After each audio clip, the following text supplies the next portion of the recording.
Buenos días, compartimos el reporte número 365 del Ministerio de Salud de la Nación en relación a la pandemia por el nuevo coronavirus, la situación actual, las recomendaciones y las medidas implementadas. En el día de ayer se confirmaron 10.776 nuevos casos de COVID-19, 63.5% en el AMBA, 8.2% en Santa Fe, 6.6% en Mendoza y solamente una provincia no confirmó nuevos casos. 546.481 son los casos confirmados desde el inicio de la pandemia, 13 casos en las Islas Malvinas.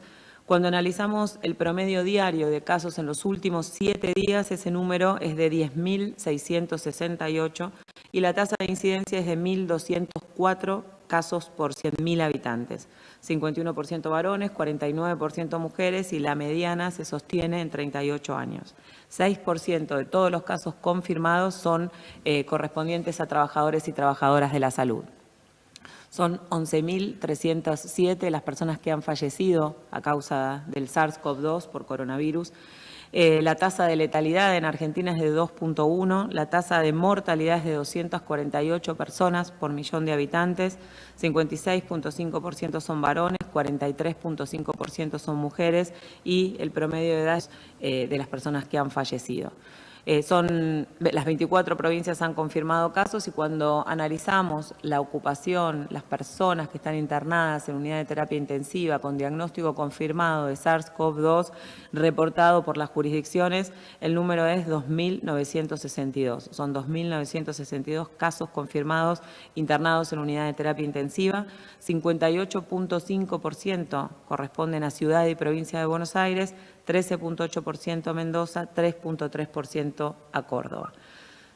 Cuando analizamos la ocupación, el porcentaje de ocupación de las camas de terapia intensiva por cualquier causa, diagnóstico confirmado de SARS-CoV-2, en estudio o cualquier otro motivo de internación, la ocupación a nivel nacional es de 60.4, en el AMBA es de 68.5 y nuevamente tenemos el reporte global de las provincias desagregado en los lugares que tienen mayor tensión, que siguen siendo la ciudad de Jujuy, el Gran Mendoza, el Gran Rosario, lo que significa el área de Salta, de Orán y Tartagal, el departamento de General Roca en Río Negro y el trabajo en relación a la ciudad de Neuquén.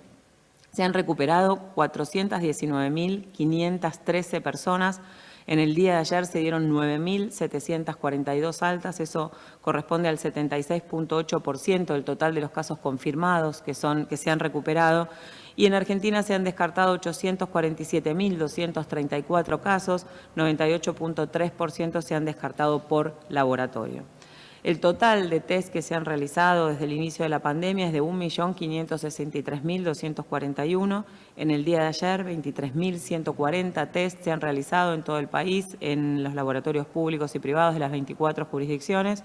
El número de test por millón de habitantes es de 34.450. El porcentaje de positividad promedio desde el inicio de la pandemia en Argentina es de 39,24. En el día de ayer fue 44,4 en el país. En Ciudad de Buenos Aires 31,2, en el Gran Buenos Aires 44,6 y en el resto del país 49,3%. Seguimos viendo la situación de aumento de casos en las jurisdicciones fuera del AMBA. Seguimos viendo que el AMBA tiene una cierta estabilidad con una mirada y un número de casos que oscila en un número relativamente estable, que se está analizando muy de cerca, con una estabilidad de un número de casos diarios alto, con una tensión del sistema de salud sostenida, que tiene también un impacto en esto que venimos trabajando en relación a el esfuerzo, el desgaste, el estrés, la tensión que genera en el equipo de salud, esta tensión en forma sostenida, a diferencia de otras provincias que están experimentando un aumento muy importante del número de casos en poco tiempo, y esa tensión lo que genera es el riesgo de poder tener una respuesta insuficiente desde el sistema de salud. Trabajando con las jurisdicciones en este sentido, seguimos con un equipo de salud en Rosario que está trabajando en toda la provincia para implementar el detectar, va a permanecer durante por lo menos un par de semanas para trabajar en lo que significa el fortalecimiento del trabajo en territorio. Seguimos con un equipo en Salta, ayer compartimos que había un equipo de más de 20 personas con equipamiento e insumos para seguir dando apoyo en Tartagal y en Orán, y el doctor Costa sigue en Salta, por eso no está con nosotros en el reporte. Seguimos con apoyo en Jujuy. Quedado equipo en Río Negro y en Neuquén. El martes está viajando un grupo de epidemiología a Córdoba para trabajar en la situación epidemiológica de la provincia y trabajar en conjunto con Río Cuarto. Reuniones de ayer y de antes de ayer del Ministro de Salud de la Nación con las distintas regiones del país, con el equipo técnico y político en las distintas regiones, los consejos regionales de salud han sido realmente importantes. Se ha trabajado en todo esto que venimos haciendo, se ha trabajado también fundamentalmente en compartir experiencias exitosas de diferentes provincias que están en situaciones epidemiológicas similares, y se ha generado también esta continuidad de trabajo para volver a generar lo que se llama grupos en relación a lo que es situaciones epidemiológicas y compartir experiencias y situaciones puntuales como el trabajo en conjunto con los transportistas, con los trabajadores golondrinas, con la migración interna, con las experiencias exitosas en relación a la búsqueda de contactos y a la estrategia de testeo. Son desafíos que se presentan en el mundo, y en ese sentido las provincias que ya han recorrido esa etapa, compartir las experiencias con quienes la están iniciando, con la mirada federal y con una mirada sanitaria y con la lógica de nuestro país, con las experiencias de otros países, es bien relevante. En el día de ayer también el ministro de Salud tuvo una larga reunión con los expertos y las expertas del comité asesor en relación a esta preocupación por el aumento de los casos en las diferentes jurisdicciones, y bastante acuerdo hubo en la importancia que tiene esto que se viene trabajando y que se está implementando en varias de las jurisdicciones que están experimentando un aumento del número de casos, que es esa importancia de disminuir la circulación de personas en forma intensa y transitoria para poder disminuir la circulación viral, la importancia de transmitir la importancia del cumplimiento de las medidas de recomendación. Lo que fue una conclusión común es que realmente los protocolos existen, las recomendaciones son claras, y lo que necesitamos reforzar es que cada una desde su rol podamos cumplir en todos los momentos cada una de esas recomendaciones, porque realmente eso es lo que va a tener impacto en poder seguir sosteniendo estas aperturas e inclusive progresar para poder minimizar la circulación viral. En el día de hoy tenemos a Carlos Giovacchini, nosotros le decimos Goyo, de la Dirección Nacional de Epidemiología. Es una de esas personas que por ahí ustedes no la conocen, pero estuvo en Rosario, el martes se va a Córdoba, muy temprano a la mañana hasta muy tarde a la noche, junto con todo el equipo de epidemiología, está trabajando y pensando cómo poder dar respuesta a esta pandemia, cuáles son las estrategias epidemiológicas, cuál es la definición de caso para Argentina más adecuada. Así que primero le vamos a agradecer a él y en nombre de él a todo el equipo de Epidemiología de Nación y de todas las provincias y en cada rincón del país, y después escuchamos lo que nos cuenta. Gracias. Bueno, muchísimas gracias, doctora, y gracias por la oportunidad. Y hoy vamos a compartir algunos conceptos y algunas actividades que son fundamentales para poder minimizar el daño a la salud como producto de la pandemia de COVID-19 en Argentina. Las tres cosas que vamos a comentar son la definición de caso, qué es una definición de caso y para qué sirve, la confirmación por criterio clínico epidemiológico, que es algo que se incorporó hace un tiempo reciente y que se amplió en esta semana también. Y finalmente vamos a hablar de nuevo y todas las veces que sea necesario sobre el aislamiento y seguimiento clínico de los casos y el aislamiento o cuarentena de los contactos estrechos. En cuanto a la definición de caso, esta semana esa definición se actualizó y en general la definición de caso es una actividad dinámica que acompaña la evolución de brotes y epidemias en general y en este caso de la pandemia de COVID-19. Y sirve para orientar la investigación epidemiológica que tiene por principal objetivo limitar el impacto de la enfermedad en la población. Entonces, en la situación actual de la pandemia, al no tener todavía una herramienta eficaz de prevención por vacunas o de tratamiento que nos permita dejarnos tranquilos acerca de que podemos evitar los contagios o las complicaciones y los riesgos de enfermar o morir por COVID-19, la única herramienta que tiene la epidemiología para limitar ese impacto en la población es identificar lo más rápidamente posible los casos, para que brindarle cuidado rápidamente y a su vez intentar limitar la cadena de transmisión, que es la posibilidad de que dejen de contagiar a otras personas, ellos y los contactos estrechos que hayan tenido.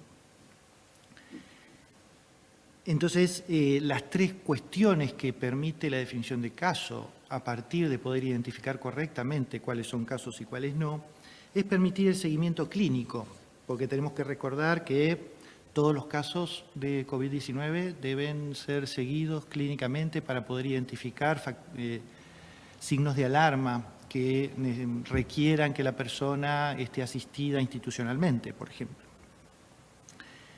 o si necesita internación, etcétera.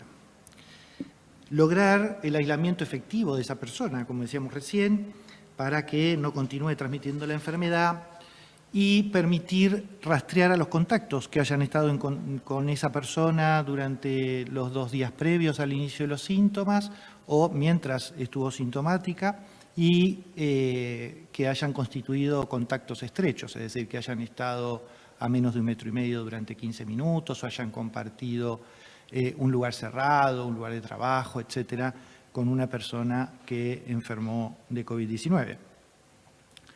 Esas son las principales acciones de control de la pandemia en términos epidemiológicos, que junto con las conductas que mencionaba recién la doctora Bisotti, que todos debemos tomar para cuidarnos, que son el distanciamiento social, la higiene de manos y el uso de tapabocas, constituye el conjunto de medidas que tenemos al alcance para poder limitar el impacto de la pandemia. La definición tiene que lograr identificar, como dijimos al principio, la mayor cantidad de casos, porque necesitamos que la mayor cantidad de casos dejen de contagiar a otros. Y a eso le llamamos sensibilidad en una definición de caso. Pero a su vez tiene que lograr que ingresen a la vigilancia epidemiológica la menor cantidad posible de no casos, es decir, de personas que se sientan enfermas, pero no por causa de COVID-19, sino por otras causas de enfermedad. A eso le llamamos especificidad de la definición de caso. Entonces tenemos que tener un equilibrio entre la sensibilidad y la especificidad para lograr que el sistema de salud actúe de manera eficaz y eficiente, ¿sí? Identificando todos los casos y no aquellos que no se correspondan con esta enfermedad y se le puedan brindar los cuidados que requieran por las otras patologías que puedan estar padeciendo. Y para lograr una definición sensible que nos permita identificar claramente los casos, periódicamente se recurre al estudio de la frecuencia de los signos y síntomas, por ejemplo, que presentaron hasta ahora los enfermos. Por lo cual, en esta semana se incorporaron, lo van a ver en la página web del Ministerio de Salud, un nuevo síntoma que es el dolor muscular o mialgias, que se vio que afecta a muchas de las personas que fueron confirmadas para COVID-19. Por eso decíamos que la definición es dinámica. Cuando encontramos que hay síntomas que son frecuentes y que permiten entonces identificar precozmente los casos, se incorporan a la definición de caso. Y en este contexto, también lo importante para una definición que permita identificar claramente los casos es recabar los antecedentes, lo que llamamos antecedentes epidemiológicos, si esa persona estuvo en contacto con un caso confirmado de coronavirus, o si esa persona trabaja o estuvo en un lugar donde hay otros casos confirmados por coronavirus. Esos son antecedentes que nos permiten orientar si se trata o no de una enfermedad por el SARS-CoV-2. La otra cosa que queríamos comentar y que también tuvo cambios en esta semana para permitir lograr una eficiente gestión de los casos de coronavirus es la confirmación por criterios clínico-epidemiológicos. El otro concepto que esto implica es que una persona que se encuentra cursando la enfermedad de COVID-19 y que tiene algunos de los antecedentes que mencionamos recién, puede ser confirmada por estos criterios, por tener una clínica característica y por tener un antecedente epidemiológico que lo justifique. Esas personas que se van a mencionar como casos confirmados por criterio clínico epidemiológico no van a requerir necesariamente estudios de laboratorio para confirmar la infección y eso permite realizar las acciones que mencionamos antes, que son de aislamiento, seguimiento, etcétera, de manera más rápida, sin esperar los resultados del laboratorio. Y finalmente queremos hacer énfasis en el aislamiento y la evaluación de los casos y en la cuarentena o aislamiento de los contactos estrechos. Todas las personas consideradas casos, tanto por pruebas de laboratorio como por criterio clínico epidemiológico, que tengan síntomas leves, deben ser evaluadas clínicamente a diario para identificar, como dijimos, signos de alarma que hagan necesaria su atención en un establecimiento asistencial. Ese seguimiento podrá hacerse en forma telefónica, por telemedicina, de manera presencial, según la organización local de los servicios de salud y la estrategia adoptada por las autoridades sanitarias locales y provinciales. Todas las personas que cumplan con la definición de caso deben permanecer aisladas, y esto es muy importante, de otras personas durante al menos 10 días desde el comienzo de los síntomas, y todos los que hayan resultado contacto estrecho de las personas que resultaron casos de COVID deben estar aisladas durante 14 días luego del último contacto. El aislamiento debe ser también, y esto también queríamos enfatizar, de sus propios convivientes. Es decir, es muy común el contagio intradomiciliario.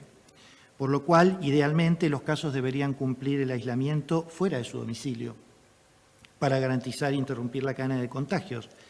Y siempre debería cumplirse fuera del domicilio cuando se convive con personas con factores de riesgo, mayores de 60 años, con enfermedades previas, etc.